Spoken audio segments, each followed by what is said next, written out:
लद्दाख के गलवान में चीन की धोखेबाजी से पूरे देश में गुस्सा है। देश के हर शहर में विरोध प्रदर्शन हो रहे हैं और चीनी सामानों के बहिष्कार की मांग तेज हो गई है। इस बीच सरकार ने 59 चीनी ऐप्स पर बैन लगा दिया है। इसके साथ ही कई प्रोजेक्ट्स भी रद्द कर दिए गए हैं। भारत ने चीन के खिलाफ आर्थिक लड़ाई छेड़ दी है। ये पहला मौका नहीं है जो भारत ने चीन को झटका दिया है। इससे पहले हजारों करोड़ के टेंडर निरस्त किए जा चुके हैं।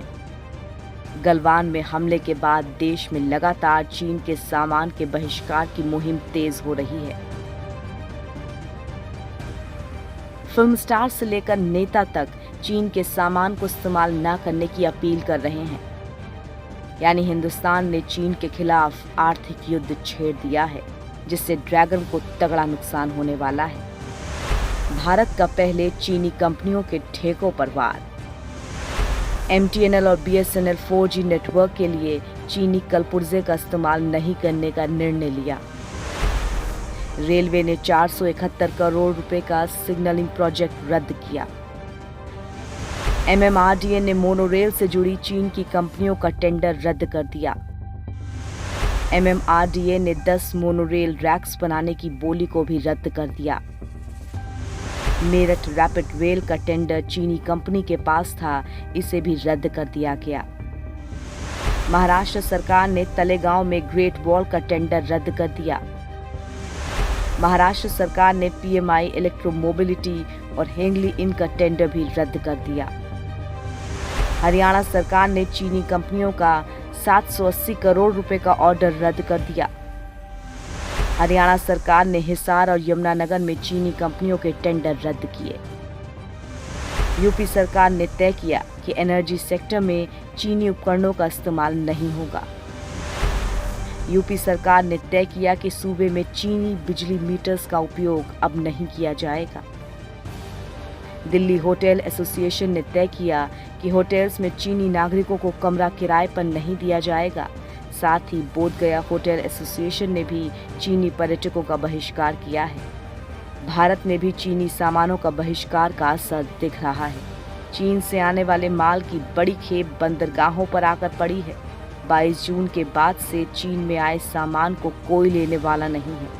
सरकार की तरफ से कोई बयान नहीं आया है, लेकिन कारोबार से जुड़े लोग कहते हैं कि संकेत साफ है, चीन में बने सामानों की डिलीवरी अभी नहीं करनी है। अब चीन पर भारत की डिजिटल स्ट्राइक। मोदी सरकार ने चीन को एक और तगड़ा झटका दिया है। 59 चीनी ऐप्स को बैन कर दिया है। ये कदम IT एक्ट 2000 के मुताबिक उठाया गया है। इनमें से कई ऐप्स पर भारतीयों का डेटा चोरी करने का आरोप लग रहा था। चीन को हर मोर्चे पर जैसे को तैसा का जवाब दिया जाएगा। देश के दूरसंचार मंत्री रविशंकर प्रसाद ने सरकार के फैसले पर ट्वीट किया और कहा, भारत की सुरक्षा, संप्रभुता और अखंडता के साथ ही लोगों के डेटा को सुरक्षित रखने और प्रिवेसी के लिए सरकार ने 59 मोबाइल ऐप्स को बैन किया है। ड्रैगन को पहुंचेगी कितनी गहरी चोट। चीन से भारत जो सामान आयात करता है, उसमें सबसे ज्यादा इलेक्ट्रॉनिक सामान होता है। हम चीन से करीब 34% इलेक्ट्रॉनिक्स का सामान मंगवाते हैं। इलेक्ट्रॉनिक सामान के अलावा न्यूक्लियर रिएक्टर और मशीनरी चीन से मंगाई जाती है। इसकी संख्या करीब 18% है। चीन से हम 10% ऑर्गेनिक केमिकल्स मंगाते हैं। इसके अलावा चीन से हम करीब 6% माणिक और जेवरात मंगाते हैं। लोहा और इस्पात करीब 4% मंगाते हैं। चीन से हम 4% प्लास्टिक के सामान मंगवाते हैं, जबकि बाकी के अन्य सामानों में हम 24% चीन से मंगवाते हैं। वित्त वर्ष 2017-18 में भारत ने 507 अरब डॉलर का आयात किया था। इसमें चीन की हिस्सेदारी 14% यानी 73 अरब डॉलर की थी। भारत इस वक्त सैन्य और आर्थिक दोनों ही मोर्चों पर चीन से निपट रहा है। चीन से किए गए करार जहां रद्द किए जा रहे हैं, वहीं चीन से आने वाले गैर जरूरी सामान पर ड्यूटी बढ़ने वाली है। देश के लोगों में भी भारी आक्रोश है। इस वजह से चीन के सामानों की बिक्री में भारी गिरावट आई है। देश में चीनी सामानों के बहिष्कार का असर ये हुआ है कि दिल्ली NCR में चीन के मोबाइल की बिक्री 70% तक कम हो गई है। चीन के साथ भारत के कारोबार में $50 बिलियन का असंतुलन है, जो कि बढ़ता ही जा रहा है। अब सरकार ने जहां चीन से गैर जरूरी आयात पर लगाम लगाने की तैयारी की है, सरकार ने ई-कॉमर्स साइट पर भी नियम सख्त कर दिए हैं। अब ये बताना अनिवार्य कर दिया गया है कि सामान किस देश में बना है। देश के अंदर अलग अलग राज्यों में, अलग अलग शहरों में चीन के विरोध की आवाजें बुलंद हो रही हैं। वहीं चीनी राष्ट्रपति के पुतले फूके जा रहे हैं, तो कहीं चीनी सामानों की होली जलाई जा रही है। चीन के खिलाफ भारतीयों में गुस्सा। कोलकाता में ज़ोमैटो में काम करने वाले कर्मचारियों के समूह ने इस्तीफा दे दिया है। उन्होंने एक साथ ज़ोमैटो वाली टी-शर्ट को सड़क पर फूंक दिया और चीन के खिलाफ जोरदार नारेबाजी की। ये कर्मचारी ज़ोमैटो का इसलिए विरोध कर रहे थे क्योंकि ज़ोमैटो फूड डिलीवरी फर्म में चीनी कंपनी का निवेश है, इसीलिए लोग नाराज हैं।